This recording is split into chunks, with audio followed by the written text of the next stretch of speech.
அனைவருக்கும் வணக்கம். இன்று நாம் வாசிக்க இருப்பது நினைவு ஆலைகள். நெத்து சுந்தரவடிவேலு அவர்கள் எழுதிய சுயசரிதை நூல் அத்தியாயம் 39.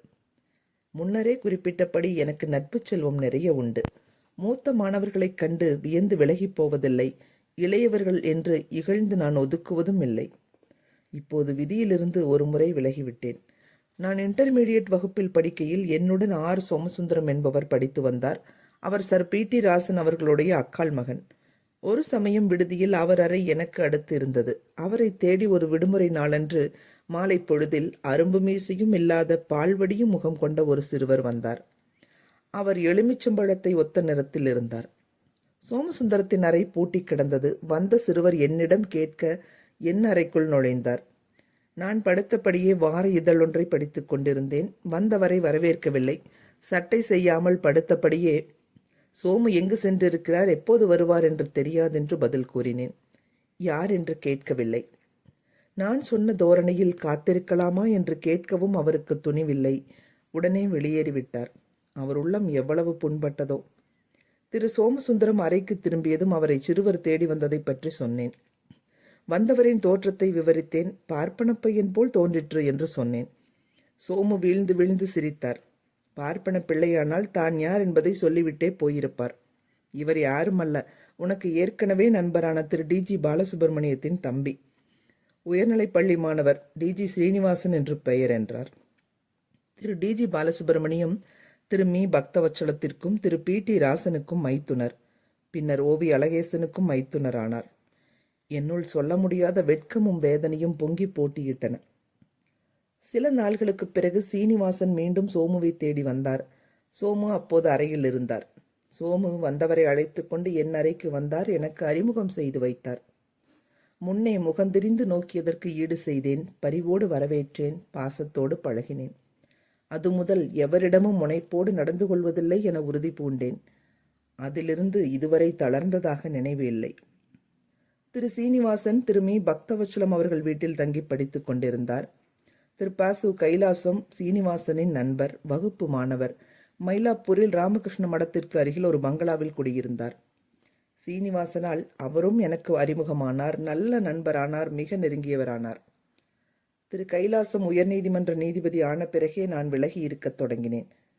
அதுவரை என்னை கிண்டல் செய்யும் நண்பர்கள், நெத்துசுவை எங்கே தேட? கைலாசத்தில், வைகுண்டத்தில், பூலோகத்தில் திரௌபதி கோயிலில் தேடினால் கிடைக்கலாம் என்பார்கள். கைலாசம் என்பது சீனிவாசனின் வீட்டை, திரௌபதி கோயில் என்பது B.A. சிறப்பு வகுப்பில் என்னுடன் சேர்ந்து மிக நெருக்கமாகிய திரு துரைபதியின் வீட்டை குறிக்கும். மாணவர்கள் மட்டுமல்ல, என் நண்பர்கள் வெளியாரிடமும் எனக்கு நட்பு உண்டு. திரு பெரியசாமி தூரன், திரு கூசு பெரியசாமி ஆகியவர்களுக்கு மிகவும் வேண்டியவர் சாத்து சுப்பிரமணிய யோகி. அவர் எங்கள் பித்தனுக்கு பல சிறந்த கட்டுரைகள் எழுதியுள்ளார். அவர் சாதி ஒழிப்பிற்கு உடன்பாடானவர். அவர் அடிக்கடி எங்கள் விடுதிக்கு வருவார். மேற்கூறிய நண்பர்களோடு தங்குவார். அவரை தேடி அவருடைய நண்பர் ஈரோடு கீர்த்திவாசும் சில போது அங்கு வருவதுண்டு. அவர் தொடக்கத்தில் காங்கிரஸில் தொண்டாற்றியவர். பெரியாரின் கோயில் நுழைவு கொள்கைக்கு மிக உடன்பாடானவர். ஒருமுறை அவரை தேடி சுயமரியாதை இயக்க தொண்டர்களின் முன்னோடியான மாயூரம் S.V. லிங்கம் வந்தார். அவர் கலகலப்பானவர். பெரியசாமிகளின் அறைகளை தேடிக்கொண்டிருந்த அவர் விடுதியின் தாழ்வாரத்தில் என்னை கண்டார். வழி கேட்கும்போது தம்மை அறிமுகப்படுத்தி கொண்டார். அதோடு தம்முடன் வந்த இளைஞர் ஒருவரையும் அறிமுகம் செய்து வைத்தார். அவர் பெயரை கேட்டதும் எனக்கு மட்டிலா மகிழ்ச்சி. ஏன், அவரோடு அதுவரை நேரில் பழகவில்லை. எனினும் உணர்வால் நட்பு கொண்டிருந்தேன். அவருடைய எழுத்துக்களை படித்துள்ளேன். அவை எனக்கு பிடிக்கும். அவர் யார்? அவர் திரு எஸ். குருசாமி. அவர் கண்கள் ஒளி பொழிந்தன. முகமோ கவர்ச்சியாக இருந்தது. பேச்சில் இனிமையும் உண்மையும் கலந்திருந்தன. எவரும் கண்டதும் நட்பு கொள்வார்கள். அத்தகைய பண்பு அவரிடம் இருந்தது. எனக்கு அறிமுகமாகும் போது திரு எஸ். குருசாமி ஆயிரக்கணக்கான மற்ற இளைஞர்களைப் போன்றவர் அல்லர். விளம்பரமான இளைஞர். பெரியார் ஈவேராவுக்கு மிகவும் வேண்டியவர். அவருடைய குடியரசு வார இதழில் துணை ஆசிரியராக பணிபுரிந்து கொண்டிருந்தார். இளைஞர் குருசாமி தமிழிலும் ஆங்கிலத்திலும் ஆழ்ந்த புலமை பெற்றிருந்தார்.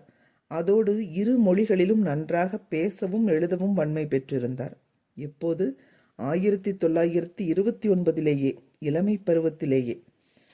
திரு குருசாமி தஞ்சை தரணியில் பிறந்தவர். சேக்கிழார் மரபைச் சேர்ந்தவர். அடக்கமான சமயப்பணி ஆற்றி வந்த தந்தை திரு சாமிநாதர் இவரை நல்ல சைவப்பற்றோடு வளர்த்து வந்தார். ஒழுங்கிலும் ஒழுக்கத்திலும் பண்பாட்டிலும் உருவாக்கி வந்தார். திரு குருசாமி அப்படிப்பட்ட தந்தையை சிறு வயதிலேயே இழந்துவிட்டார். சில ஆண்டுகளில் தாயையும் பறிகொடுத்தார். சிறுவர் குருசாமிக்கு தங்கைகள் 2. மூவரையும் அவர்களுடைய அத்தை எடுத்து அன்புடன் வளர்த்தார்கள், கல்வி கொடுத்தார்கள். திருவாரூர் கழக உயர்நிலைப் பள்ளியில் படித்து தேர்ச்சி பெற்ற திரு குருசாமி திருச்சி தேசிய கல்லூரியில் சேர்ந்தார். திரு சாரநாதனிடமும் திரு ராம ஐயரிடமும் படித்தார். தம்முடைய ஆங்கில புலமைக்கும் ஆற்றலுக்கும் இவ்விரு ஆங்கில பேராசிரியர்களே வேர்கள் என்று சொல்லி சொல்லி மகிழ்வார் திரு குருசாமி.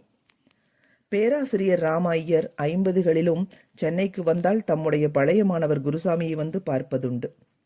இருவரிடையே இருந்த பாசமும் பரிவும் மற்றவர்களுக்கு ஒரு சிறந்த எடுத்துக்காட்டாக விளங்கின. தேர்வு முறைக்கு ஒரு தனிச்சிறப்பு உண்டு. அது என்ன? அறிஞர்களுக்கு தோல்வி பட்டயம் வழங்கும். 2 கெட்டான்கள் பலருக்கு தன் வெற்றி மாலையை சூட்டும். இலக்கியத்திற்காக உலகப் பரிசு பெற்ற சற்றில் பள்ளிக்கூடத்தில் மேல் வகுப்பில் தோல்வி முத்திரை குத்தப்பட்டவர். கணித மேதை ராமானுசத்தை ஃபெயிலாக்கிய பெருமை கும்பகோணம் அரசினர் கல்லூரிக்கு உண்டு. திரு குருசாமியும் BA தேர்வில் ஒரு பகுதியில் முதன்முறை தவறிவிட்டார். சைவ பற்றுடையவராக நீரு பூசிய நெற்றியராக தேசிய கல்லூரியில் அடியெடுத்து வைத்த குருசாமியார் பழுத்த காங்கிரஸ்வாதியாக விளங்கினார். கதர்மயமாக காட்சியளித்தார்.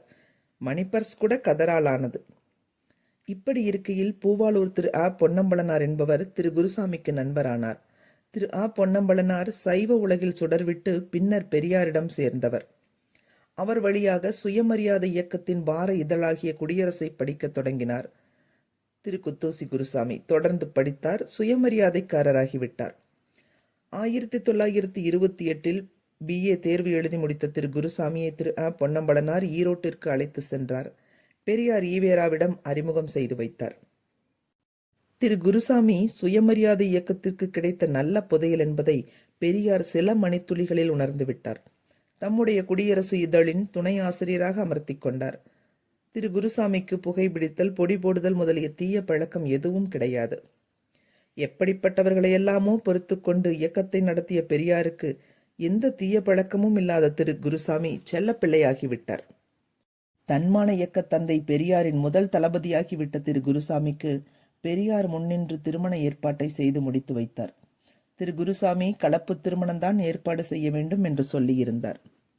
தொடர்வோம். அலைகள் ஓய்வதில்லை.